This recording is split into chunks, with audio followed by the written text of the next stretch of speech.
RDC est une et indivisible. De la population de tout le monde, c'est qu'il faut tout arrêter pour faire face à cette situation. Et que nous ferons de cette terre richement bénie un réel havre de paix, de prospérité et de progrès social.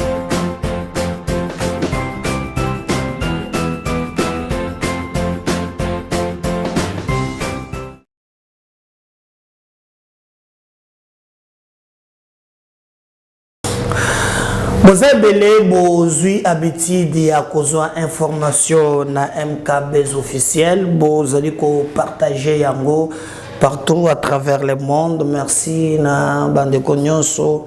Vous Olanda biso. Vous allez pesa biso ba info. Vous benga kabiso pe partout.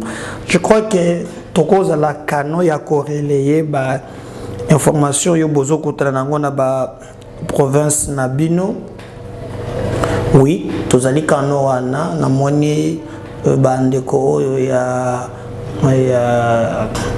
Fifi Masuka na Bundi na Kangi Kombo. Vraiment bazali koloba province na bango ekufi na lobaki yango lobi awa makofi oyo ebundamaki entre Stéphane Nagili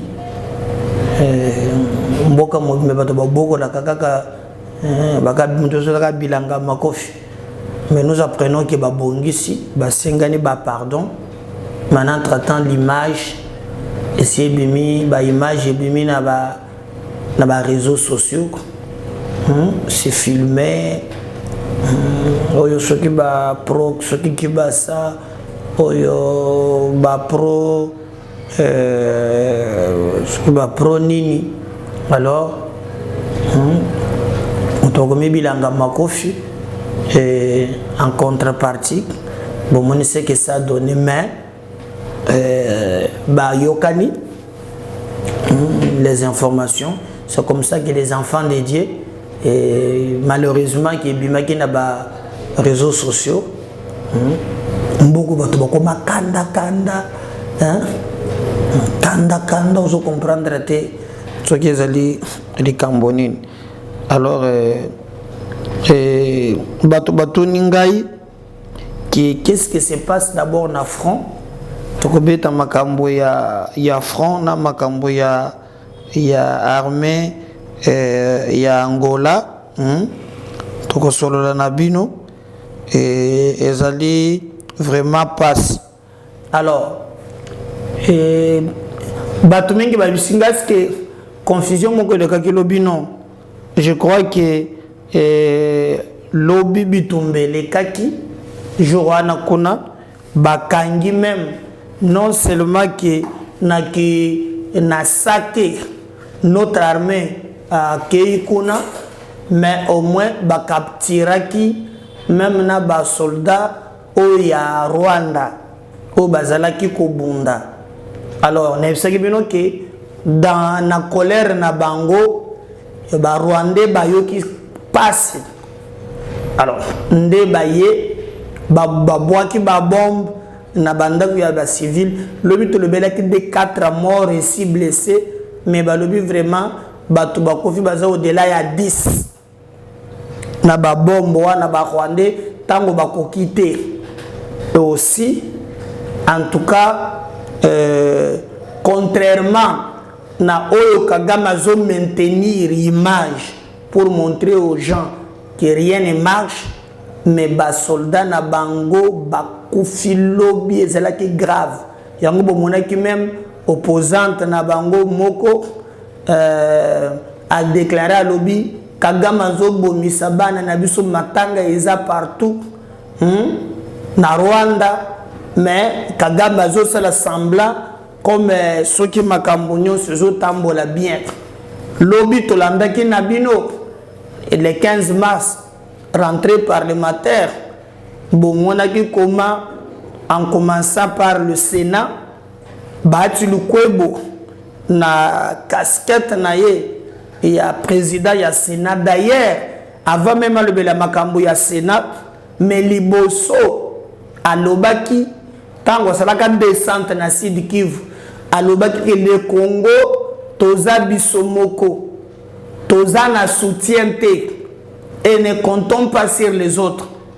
Il avait même interprété qui à l'époque que MONUSCO faut kende et que les jeunes na biso bakota na armée pour défendre l'intégrité territoriale.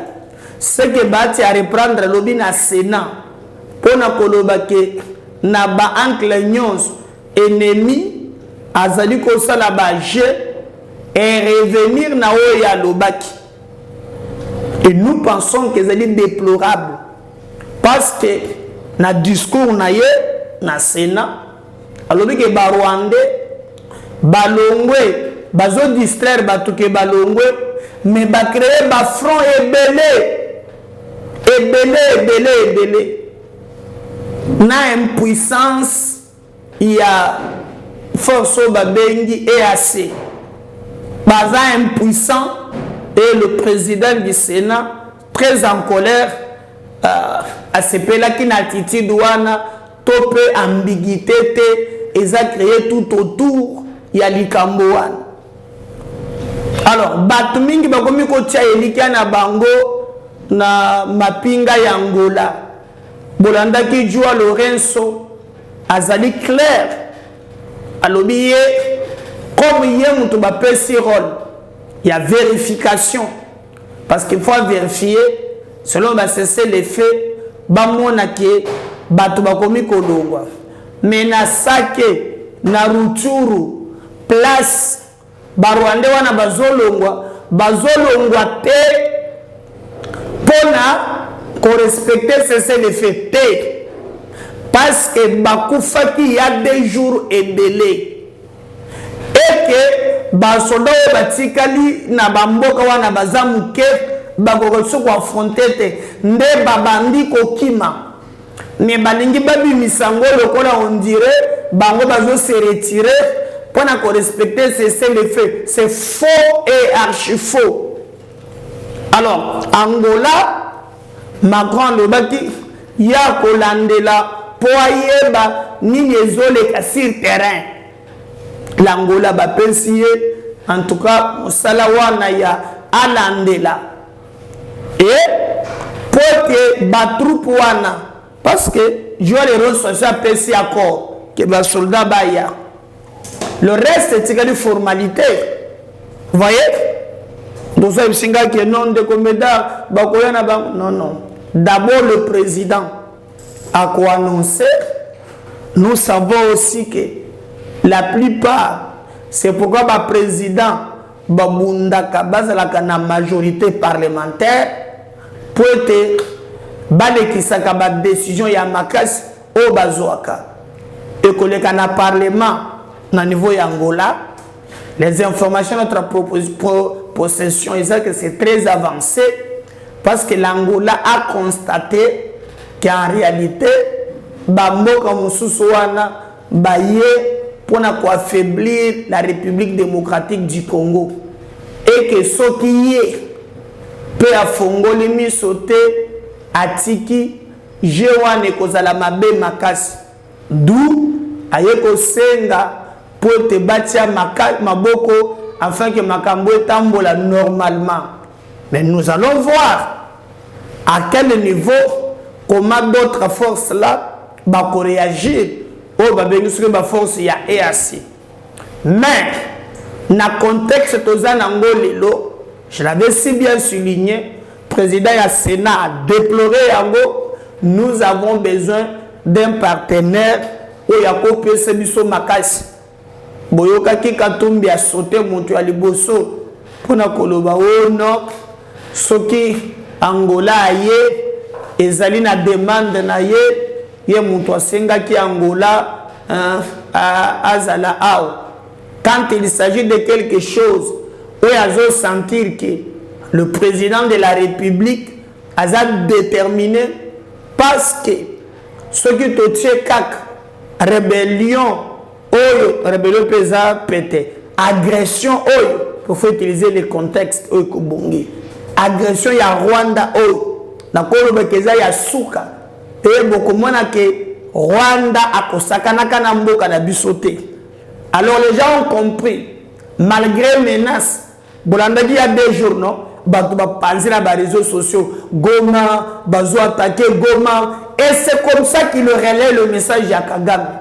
Mais na saké pour sanité, comme il se retirer na Rutshuru, Bazo ba perte énorme. Ngai pe nazaka totalement d'accord ten armée na biso. Bos mo santé même mbata pa tomboka pour monaki que hein clair exaté. Na ba soldat pe musus, on a complice pe dans l'armée. Malgré tout ça comme sa prouesse, mais il y a aussi des gens qui ne jouent pas franche en armée na biso. D'où nous demandons bakanga bango. Ba tindelinga liste moko ya ba généraux. O bazan contact na mwanga chuchu soki mwanga chuchu. Hein? C'est pas clair. Mais batu nyonso ba communauté mazo sakana na mboka. Un petit sanguinaire là qui continue à tuer mes compatriotes. Et ils allaient vraiment, comme ça, révolter, ça énerve même. Ça énerve. Et nous pensons que cette fois-ci-là est aussi la Libéla. Si l'Angola, en tout cas, si précision, je vois qu'il y a un parlement, mais c'est ce qui proposition, Zakuna écoutera très bien. Macron à l'Obaki, bien que je ne le crois pas, mais oyo ko respecter yebi ya quoi bazali ko s'exposer.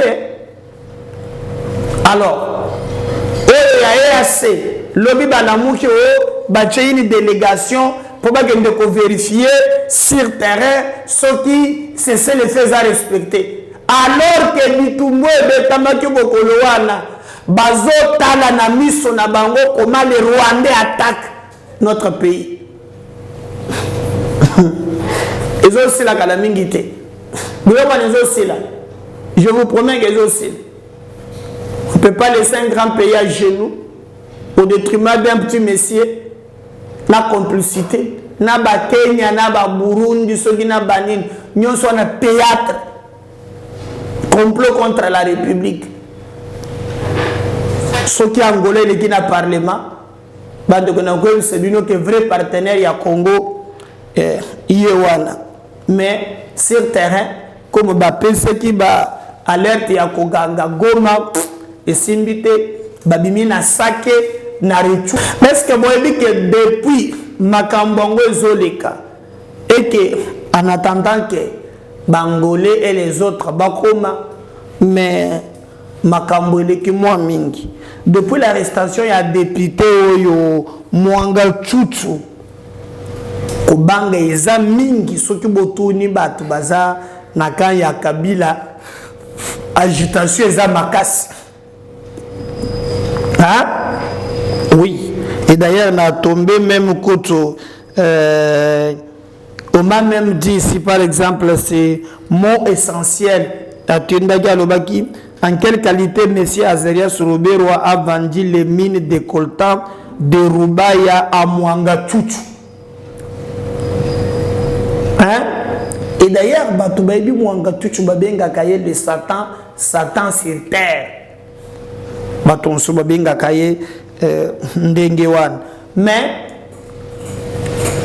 pour makambo ya rébellion surtout makambo ya nini batonso batoninga de comédar mais kota en profondeur parce que tozoyoka ke makambo mususu non Mwanga Chuchu azali confondateur ya CNDP et RCD o bakangi hein na manduki na masisi pour la complicité wan azali confondateur d'abord ya RCD avec les Arias Ruberoa et les autres, boyebi tout ça, aza confondateur, mais aussi azana makambuya CNDP.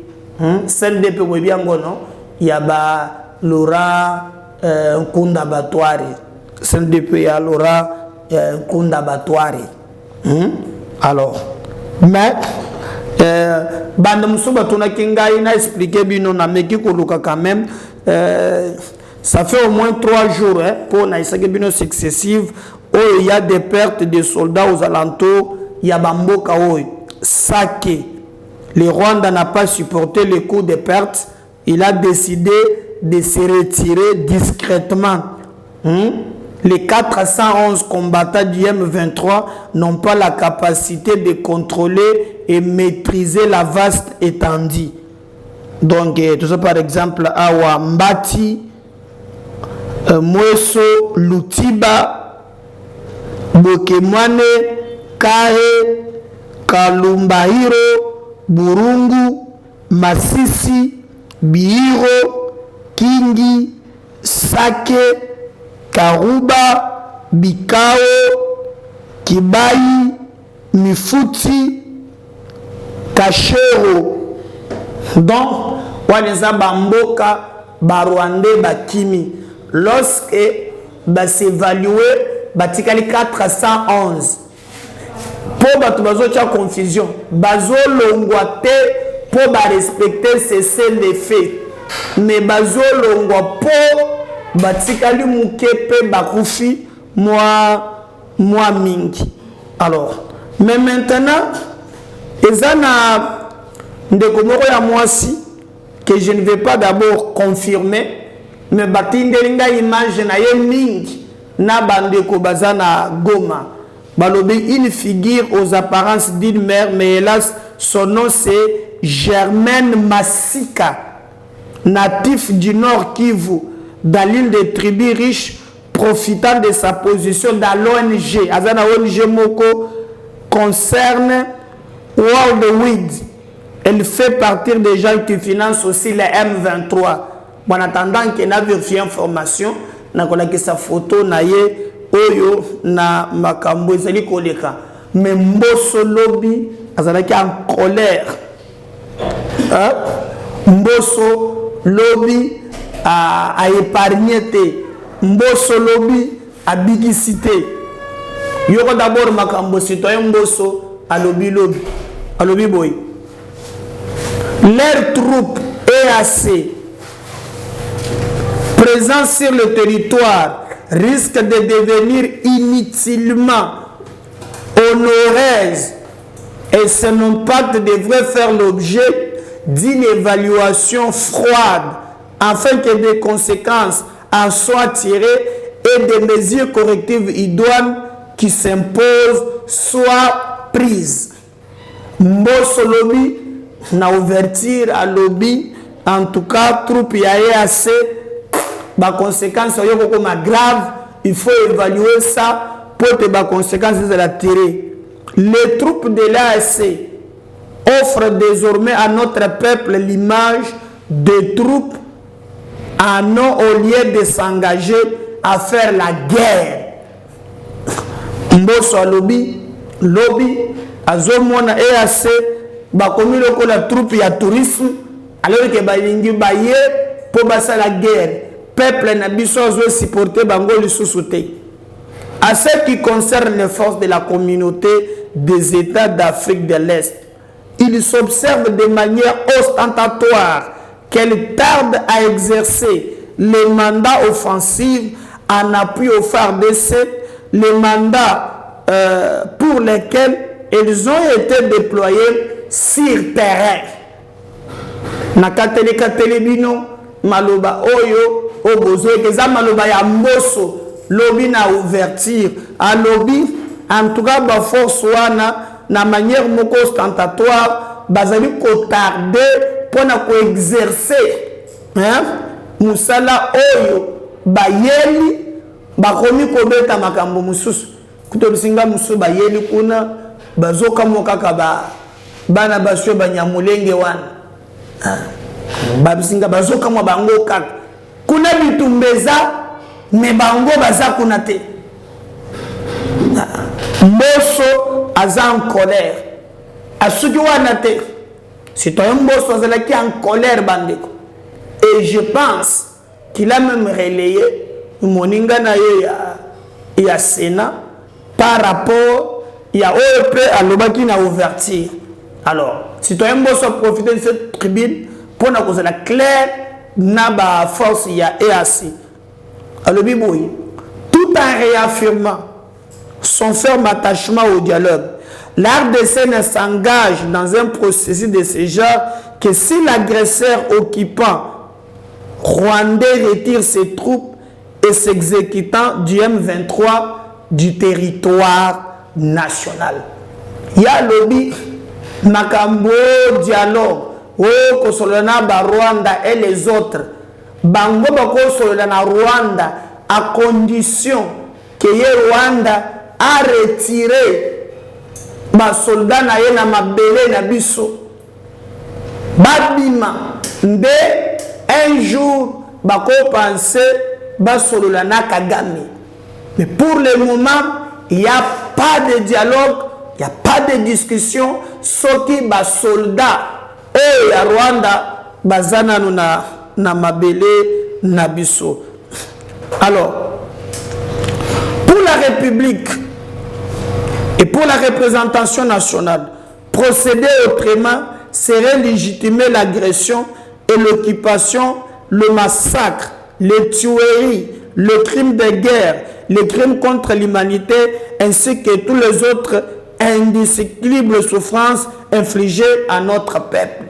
Pour citoyen Mbos et l'Assemblée nationale, Toko Kite, Atamokolo Moko, pour engager le débat, Naba Rwandais, Obazo Mabiso, Obazo Nyoko la Miso, engager maintenant aujourd'hui un débat encore comme nazoyoka dialogue na boyezali ezako légitimer crime, massacre, agression à notre peuple. Et dans cette position là je soutiens Mbosso, bien que natalaka na problème moko ayebi angona sina yebisaye jusqu'aujourd'hui makambozo déplorer l'Assemblée nationale ba collègues na yo bazana ba groupe armé otikale kotangela biso ata mon côté parce que yo pe ndenge ozana ba information et que zana ba collègues bazana ba groupes armés soki kaka obini otelemeli bango lisolo esili en tout cas mboka na biso ko kende liboso mais laissez encore ces gens ndenge to moni en tout cas eza pasi na mawa tokoki jamais condumater situation wana eleka et surtout que yo ozali na volonté ya que tout le monde a kimia il est grand temps comme bakangi mwanga chuchu salapeki ba misusu wana très bien. Alors tout en maloban il dit qu'il soit bien entendu que l'attachement de la RDC aux vertus des dialogues ne constitue ni un signe de faiblesse ni un acte de lâcheté, mais plutôt une attitude responsable justifiée par le souci d'éviter l'embrassement de toute la région d'Afrique centrale. Il est également opportun d'indiquer pour ce qui est de la question du retour des réfugiés congolais d'où qu'ils viennent, l'Assemblée nationale prendra les prochains jours une recommandation pour définir le principe devant sous-attendre cette opération. Il est aujourd'hui évident que M. Kagame a mis en place un régime de terreur, un État voyou qui vit des richesses du sang du peuple de la RDC, se faisant même classer sans honte ni vergogne parmi les producteurs du meilleur coltan du monde. Le Rwanda tue au Congo. M. Kagame défie toute la communauté internationale en dépit des condamnations verbales des États-Unis d'Amérique, la Belgique, de la France, de l'Italie, de l'Allemagne, de l'Espagne et bien d'autres. Malbanyon Suboyoki wana ezali maloba ya citoyen Mbosso par rapport ya oyo iye akanisi kakokaki koloba na rentrée parlementaire et salami lobby ezalaki vraiment likambo oyo biso nyonso totalana en face tombunda etumba ya liberté parce que tokotika mboka na biso ekende ndenge ezali kokende bato mosusu bazali kobunda mpona ba intérêt personnel. Tokobeta lisolo bandeko na ngai mpona makambo élection avril faut boyeba aussi que nanga akomi bilobi Nabiloba le banaye, il a démontré comment Denis Kadima a aidé le côté à Saliboyete pour na Corneille Nanga Denis Kadima na Bakar Tapesi na ba processus ba chiffre oyazo pesa pour enrôlement eza yango te et c'est très dangereux à lobby soki to salisi élection te ndenge makambo ezokende eza mabe parce que ko salisa élection te eza très dangereux kolekana même na ba M23. Alors bolandaki d'abord abimaki na sauté à liboso makambo ya corps ya yendile ya ceci. Alors biloko nyonso lobi wana énervé pe bato mususu. Alors le deuxième vice-président il y a Assemblée nationale comme on a ezali Didier Manara, il n'a pas pu supporter. Il n'a pas pu supporter et ces critiques d'un politique. Et d'ailleurs, à PCE conseil, palobi, na politique bakenda kambangu te, na politique bakenda kamalembe malembe. Lolenge ya zone ma politique, ezali lolenge moko o ya koya ko kotana na ba problème. Alors, mais pour ne pas aller vite, avant de la bino réaction ya Seni na maloba ya Nanga, moi je pense que je vais d'abord vous laisser suivre makamboye moko Nanga lobaki, makamboye moko Nanga lobaki, et après tu auras réponse oyo bureau ya Seni Nanzela ya deuxième vice-président. Je crois que Yewana Montazalaka, président du groupe parlementaire PPRD. Hein? Oya Oyo, azo répondre à Nanga Zadi, président du groupe parlementaire PPRD, comme on a Didier Manara, bien que PPRD le dit que Tindayete, Azakona, à son nom propre, Bazon Tcharousengaba, pour na bango ba sala seni ya sika mais au moins azakuna pour azalaka président ya groupe parlementaire ya PPRD. Alors TV ezali radio te, on suit d'abord ce que Corneille Nanga lobaki et nous allons revenir maintenant na oyo Kadima va répondre à Manara. On suit, on revient juste après. Eza lelo na Angers moko ya makasi eza même plus dangereux que l'M23. Soki ba élection salemi bien te toyebite Congo kokoma wapi. Owana nde bato baye pakamote. Alors les activités préparatoires à l'élection, ce n'est pas moi qui le dis. Président Kadima moko a lobby depuis septembre bazo pese mbongo te. Donc balingi élection te. Banani. Bato il faut ba pesa mbongo. C'est clair. Président Kadima lobby que non, il est bloqué. Donc, c'est quoi, ngana lo basu commentaire ni. Et puis les lots processus, les ali ko a chopé na 3 dimensions. Bah 3 dimensions na soki otali yango. Oh, tozo ça les ali blague. D'abord sur le plan, il y a Seni ya Momoko. Seni eza na péché originel. Ndenge abotami. Abotami déjà batumsusu balingité. Donc batumsusu bazon dimate, basu bazon dima. Bon, yo moko zon dimango. En tant qu'acteur politique. Nazo peso ba fait. Ok. Kobota manango ezaki groupe mususu ba acteur politique ba lobi ba yebi bazana ba représentant kunate. Composante mususu solo ba que non, rien que na composition à Seni, ezaka mingi majorité à battu espace mokoboy. Ba acteur entre bango ba na confiance te. OK, c'est sur le plan technique. Enrôlement des électeurs ezalaka na Angers Minei. Premier intérêt, ba rolaka po ba pesa ba congolais ba carte d'électeur. Pour kino sikoyo tozana na carte d'identité. Donc o wana Seni a longi azo délivrer ba carte d'électeur. Mais même si qualité à carte ango, ça laisse à désirer. Deuxième enjeu, il faut constituer le fichier électoral. Pour na o etali les lots. Enrôlement des électeurs. Il y a des problèmes techniques graves, mauvaise planification, amateurisme. Ils ont un centre oyo ba fungoli les lots 2 semaines après machine ekwe en panne bah donner bungi. Mais autre qu'on a pas si Na- nombre y a enrôlé 98% déjà y a enrôlé. Ce sont des agrégations et des affirmations dangereuses. Nous besoin de m'engoûter. Tes actes que qu'on dit, et ça le kuta. OK. Et ça le kuta. Des affirmations dangereuses parce que élection ezali précision. Élection ezali que non, na centre tel, to arola ki 350.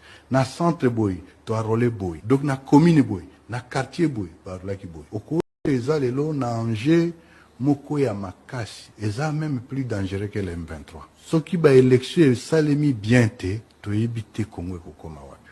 Ouanande batu ba yebagamote. Alors, les activités préparatoires à l'élection, ce n'est pas moi qui le dis. Président Kadima Moko a lobby depuis septembre, bazo pese mbongote. Donc, balingi l'élection te. Banane. Bato, il faut pese mbongo. C'est clair. Président Kadima lobby que non, il est bloqué. Donc, c'est quoi, ngana lo bazu commentaire ni. Et puis, le processus, ils allaient quoi choper dans 3 dimensions. Bah, 3 dimensions dans ce que tu as oh, tout ça, les alliés blagues. D'abord, sur le plan, il y a Seni à Momo. Seni est un péché originel. Dengue à Botami. À Botami, déjà, Batumsus Balingite. Donc, Batumsus Bazon Dimate, Batumsus Bazon Dima. Bon, yo moko zone timango. En tant qu'acteur politique. Nazo peso ba fait. OK. Kobota manango ezaki groupe musu se ba acteur politique ba lobi ba yebi bazana ba représentant kunate. Composante musu solo ba que non, rien que na composition à Seni. Ezaka mingi majorité à ba tu espace mokoboy. Acteur entre bango ba na confiance te. OK, c'est aussi le plan technique. Enrôlement des électeurs ezalakana Angers Minei. Premier intérêt, ba rolaka po ba pesa ba congolais ba carte d'électeur. Pour kino sikoyo tozana na carte d'identité. Donc o wana Seni à Longi, azo délivrer ba carte d'électeur. Mais même si qualité à carte ango, ça laisse à désirer. Deuxième enjeu, il faut constituer le fichier électoral. Pour na o etali les lots. Enrôlement des électeurs. Il y a des problèmes techniques graves. Mauvaise planification, amateurisme. Ils ont un centre oyo ba fungoli les lots 2 semaines après machine kwe yampan ba donner bungi. Mais autre qu'on a pas si nombre y a enrôlé 98% déjà y a enrôlé. Des agrégations et des affirmations dangereuses. Nous besoin de m'engoûter. Tes actes que qu'on dit ma, eza lokuta. OK. Eza lokuta. Des affirmations dangereuses parce que élection ezali précision. Élection ezali que non, na centre tel, to arola ki 350. Na centre boy, to arole boy. Donc na commune boy, na quartier boy, to arola ki boy. Voilà, je crois que wana bolandi Corneille Nanga boyo siko réponse au bapesier na bandeko ya Seni.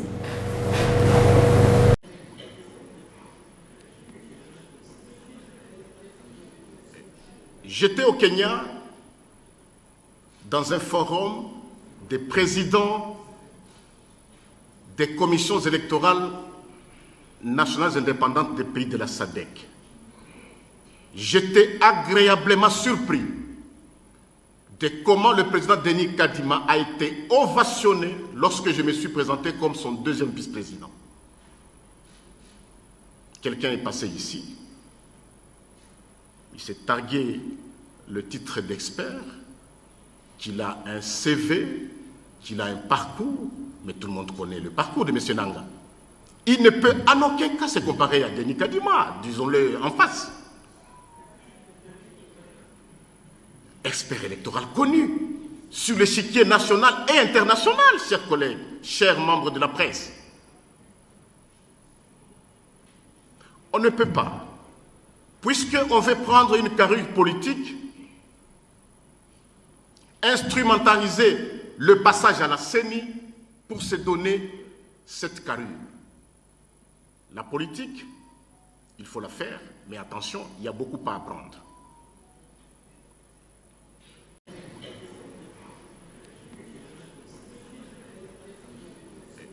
J'étais au Kenya dans un forum des présidents des commissions électorales nationales indépendantes des pays de la SADC.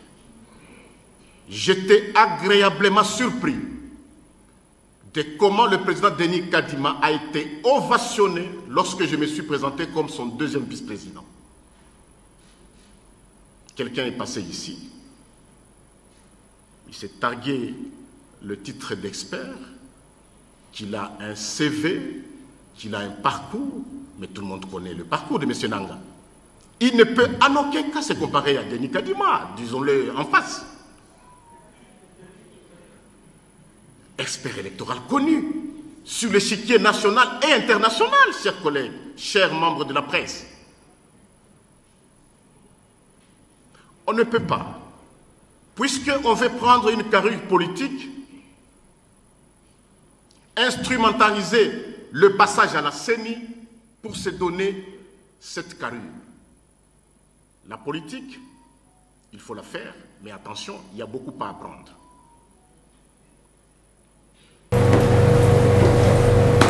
TVZ Radio TV. Je crois que Bolandi en très bien.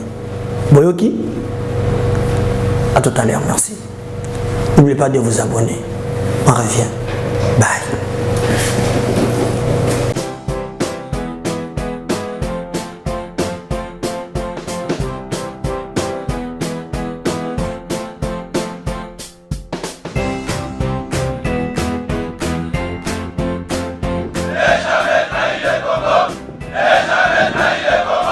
La RDC est une et indivisible. De la population et de tout le monde, c'était il faut tout arrêter pour faire face à cette situation. Et que nous ferons de cette terre richement bénie un réel havre de paix, de prospérité et de progrès social.